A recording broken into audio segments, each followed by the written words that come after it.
E aí, beleza? Em 1973, na Ilha da Caveira, um grupo de cientistas escoltado pelo exército descobriram que existia além de um macaco gigante, criaturas enormes que habitavam a ilha. E o pesquisador William Handa gravou um vídeo para o seu amigo dizendo que o que ele descobriu ali mudaria o mundo. Porém, William estava correndo de uma aranha gigante, chegando à praia e jogando suas gravações e pesquisas na água, pois a morte era inevitável. No entanto, do chão disfarçado de pedra, um caranguejo enorme surgiu e começou a enfrentar a aranha. E uma batalha feroz se iniciou, até que ambas as criaturas caíram na água, deixando William ainda mais surpreso. Porém, sua maleta viajou pelo mar por 40 anos, e em 2013, em um navio pesqueiro no Japão, acabaram achando sua maleta. Mas ok, agora em dias atuais conhecemos Kate Ronda, vendo o contrato do apartamento do seu pai em Tóquio, e assim que o avião pousou no Japão, uma equipe iria descontaminar os passageiros com um tipo de gás contra doenças. Isso fazia lembrar do terror que ela passou quando monstros gigantes invadiram os Estados Unidos. Ela tinha essas lembranças muito frescas na sua mente e o motivo da viagem era negócios de família, segundo ela, pois seu pai faleceu recentemente e deixou um apartamento para ela. Porém, depois que os kaijus apareceram no mundo, muita coisa mudou porque muita gente lucrava com as tragédias. Assim que ela chegou no apartamento que era do seu pai, sua mãe ligou para saber se ela tinha entrado ou não. Nervosa, desligou o celular e ao entrar ficou muito confusa com as fotos que ela viu. E uma mulher apareceu que se assustou com ela ali e só falava japonês. Assim que um garoto apareceu, perguntou o que ela queria e disse que o homem na foto era Hiroshi, o seu pai. Descobrindo naquele momento que o seu pai tinha uma família em Tóquio e outra nos Estados Unidos. Mas ok, agora vamos voltar um pouco no tempo para o Cazaquistão em 1959, onde Keiko e o seu marido Billy, cientistas, estão com o soldado Li Shao indo estudar um local de muita radiação no país. Li Shao estava ali para proteger os cientistas da área de estudo que era tão perigosa e tinha até que usarem máscaras de proteção, apesar da área de contaminação exigir muito mais do que máscaras. Lá encontraram um garoto armado que estava caçando coelhos e Keiko tentou explicar que o local era perigoso e aquele coelho que ele caçou poderia estar contaminado. Mas o garoto disse que isso era apenas contos de fadas para espantar os curiosos, pois ali o governo abriu um buraco na terra que dava até o inferno e queria esconder. Iria mostrar para eles, e assim que foram para o local descobriram uma enorme cratera. E estranhamente no marcador de radiação mostra que a área não tinha contaminação nenhuma e o que o garoto disse era verdade. E o governo de alguma forma queria esconder aquela área. De volta a Tóquio, Kate estava sentado na frente da outra família de seu pai e Kentaro, seu irmão, tinha dúvidas sobre ela. Ele pediu uma prova e ela mostrou algumas fotos de seu pai de quando ele ficava em casa nos finais de semana. E parece que durante a semana ele vinha para ficar com a outra família no Japão. E foi assim por 30 anos e Kate queria saber qual das mulheres ele traiu primeiro. Quando Kentaro perguntou o que ela queria e a mãe dele questionou que Hiroshi sumiu do nada, Kate ficou sem palavras. Foi embora deixando as chaves para trás. De volta ao Cazaquistão, os cientistas começaram a investigar o local e todo mundo tinha desaparecido da base. E para Shao, provavelmente eles tinham sido devorados por alguma coisa, então armaram algumas bombas para estudar a sismologia do local e assim que Shao gerou as explosões simultâneas, descobriram que a rocha matriz abaixo deles era oca, como se estivesse alguma coisa lá embaixo. Para o cientista foi uma alegria que só, mas de repente tudo começou a tremer e os prédios a se trincarem, provando que algo se mexeu embaixo deles, e Keiko disse que aquele era o lugar certo. Kate estava meio transtornada com o que descobriu, só que parece que sua mãe já sabia dessa outra família, e de repente a ligação foi interrompida. Um sistema de alarme foi acionado na cidade e era o protocolo caso Godzilla aparecesse no Japão novamente. E os japoneses já estavam mais preparados que os norte-americanos para o sistema de invasão. Kentaro perguntou se Hiroshi estava com ela quando o Godzilla atacou São Francisco e Kate respondeu que não, na verdade ela era professora, estava dentro do ônibus com alunos e com um terremoto forte ela foi jogada para fora do veículo e o próprio Kaiju rugiu bem do seu lado quando foi acertado por mísseis do exército. Ela ajudou as crianças do ônibus, mas infelizmente um destroço da ponte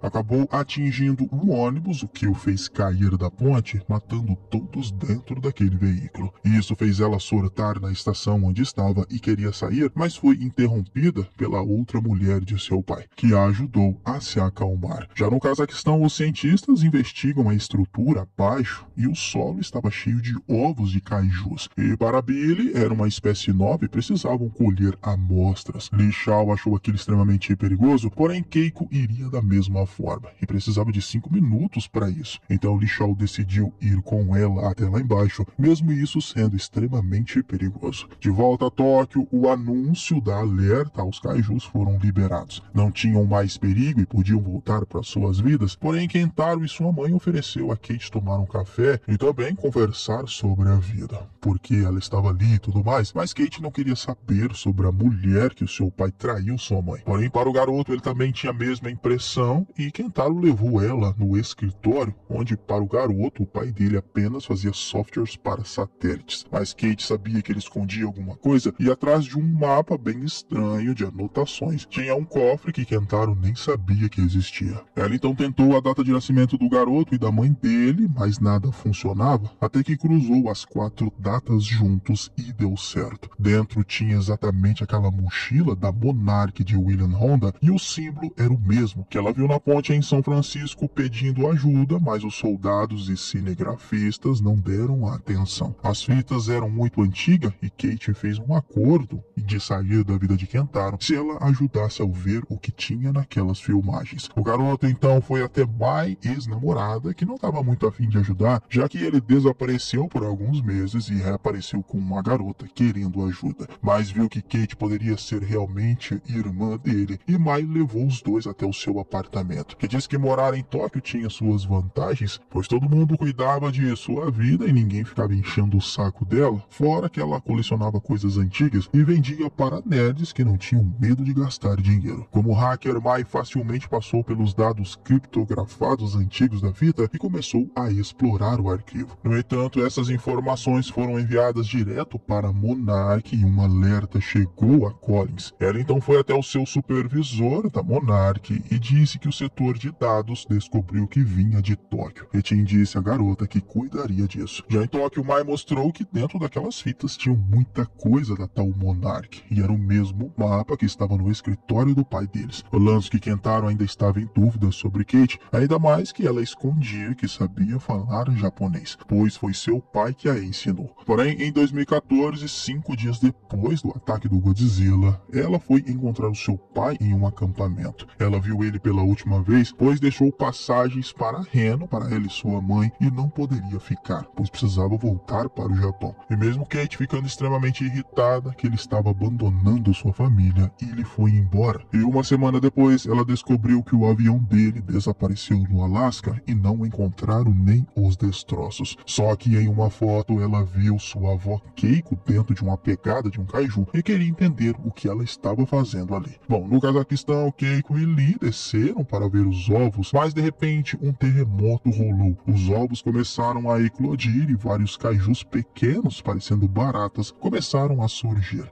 Keiko então levou a pior, pois ao voltar pela corda as criaturas se amontoaram em sua perna e mesmo Shao atirando nelas não teve jeito. Keiko acabou caindo para a morte certa. Agora em Malina, em 1952, o tenente Shao se apresentou ao seu superior e ele acabou se envolvendo em uma briga de bar. E pelo seu jeito explosivo e como meio de punição, Shao foi enviado para a missão de escolta de Keiko Miura, que gerou uma baita confusão com a doutora, com seu jeito machista dos soldados da época, e a doutora deu uma carteirada nele, já não gostando de Shao logo de cara. E agora dirigindo em alta velocidade, Keiko explicou que estava investigando níveis de isótopos elevados na área, o que significava que talvez uma bomba dos russos ou dos americanos caíram naquela área, mas ela tinha certeza que não era uma bomba e por isso estavam indo investigar. Já Kentaro tentou voltar à vida normal, mas esse lance com seu pai o fez tomar um rumo diferente, indo ao escritório dele. E lá ele ficou irritado e começou a jogar as coisas do seu pai no chão, fazendo a maior bagunça. Ele também tentou abrir um dos armários dele, mas percebeu que estava trancado e com a chave certa conseguiu. E tinha lá uma pasta da Monarch, e nela continha os arquivos de alistamento de Li Shao, que hoje em dia vivia em uma casa de apoio para aposentados, e que também continha uma fita antiga de 1952 das Filipinas, e isso gerou mais dúvidas no garoto. Nesse ano, Shao e Keiko se preparavam para a missão de reconhecimento até que ouviram algo vindo da floresta. Era uma pessoa filmando o local e para Shao era um espião, mas Mas Billy Rhonda era inofensivo, explicou que era um veterano da marinha em missão, gostaria muito que o tenente Shaw não atirasse nele. William, na verdade, era um criptozoólogo que estudava animais que não existem ou que não foram descobertos e ficou impressionado com as ferramentas que eles usavam e parece que estavam procurando a mesma coisa, pois para ele queria saber a verdade. Já Kate não percebeu que estava sendo seguida por alguém em Tóquio e ela estava indo para o aeroporto para voltar para casa. Também não estava muito afim de falar com sua mãe no telefone, mas Tim da Monarca apareceu do seu lado. Ele tentou fazer amizade dizendo que era norte-americano e também inofensivo, mas ela o evitou. Porém, indo embora, ele queria falar sobre os arquivos da Monarch, revelando que ela não estava encrencada ainda, mas aqueles arquivos pertenciam a eles. Porém, ela tentou enganar Tim com uma ligação e fugir, mas foi pega pela mulher que a seguia e levaram ela de carro. Tim colocou um saco na cabeça dela, mas isso fez Kate entrar em pânico e lembrar do Godzilla atacando São Francisco. Isso fez com que a motorista se distraísse e sofresse um acidente, capotando o carro na avenida. E Kate saiu ilesa e escapou de Tim. Kentaro foi ver Mai, mas ela não estava afim de falar com ele. Na verdade, estava evitando, pois estava investigando os arquivos da Monarch e não queria ser interrompida. Kate foi à delegacia prestar queixa de sequestro, no entanto o policial, vendo que ela era uma turista, acreditava que ela tinha exagerado um pouco na bebida, acontecendo um mal-entendido. Só que Kate não estava bêbada e exigia respostas, no entanto, vendo que o policial não queria ajudar muito na delegacia, ela saiu de lá. Já Kentaro, ao chegar em casa, percebeu que sua mãe estava removendo fotos do seu pai do álbum. E como não queria que ela passasse por esse problema emocional, começaram a rasgar fotos juntos com sua mãe e depois ela disse que iria dormir. No entanto, no meio dessas fotos rasgadas estava de Lee Shaw, e isso gerou mais dúvidas nele em saber quem era. De volta às Filipinas, Shaw conversava com Billy, que disse que estava seguindo lendas locais de um dragão ionizante. Porém, para Shaw isso era uma besteira, mas Keiko achou ele inteligente e poderia ir junto na missão que estavam fazendo. Só que Shaw não queria o tal do Billy atrapalhando a missão, então Keiko dispensou Shaw para voltar para a base. Billy e Keiko ficaram na floresta e descobriram que tinha o mesmo mapa do caminho do sinal que fortaleceu a busca, até que finalmente acharam um navio perdido no meio da mata, e Randa até sabia o nome dele e era Lao Tao. Já Kate ficou perdida em um dos becos do Japão e foi até o apartamento de Mai. Lá ela descobriu que pessoas da Monarch estavam mexendo no computador da garota e ela escondida. As duas saíram de fininho para não serem encontradas e a mãe de Kentaro disse que Lee Shaw era o tio do seu pai. Era o único parente que ele tinha, só que Hiroshi nunca falou dele, pois parece que ele tinha uma vida secreta e muito ocupada. No entanto, Tim foi até a casa de Kentaro e entrou na marra, pois queria os arquivos do Randa. E percebendo que poderiam ser hostis, a mãe dele deu a foto para o garoto e pediu para ele devolver os arquivos. Mas não se passava de um plano, pois Tim viu a foto do pai dele e Kentaro estava aproveitando para fugir. E só conseguiram achar a maleta vazia. De volta às Filipinas, Billy disse que conhecia aquele navio, pois ele afundou em 1943 no Pearl Harbor, a mais de 8.000 quilômetros dali. Dentro ele começou a gravar o que tinha, parecendo que era um navio mal assombrado, só que William achou seus pertences que estavam nesse navio e contou que na época que o navio afundou, ele era um dos tripulantes e como se algo tivesse agarrado o navio e foi o único sobrevivente desse ataque. Lee Shaw no Jeep viu uma luz estranha no céu e decidiu voltar para os cientistas e Mai e Kate encontraram Kentaro. Estavam na dúvida do que fazer, entregar os arquivos ou escapar.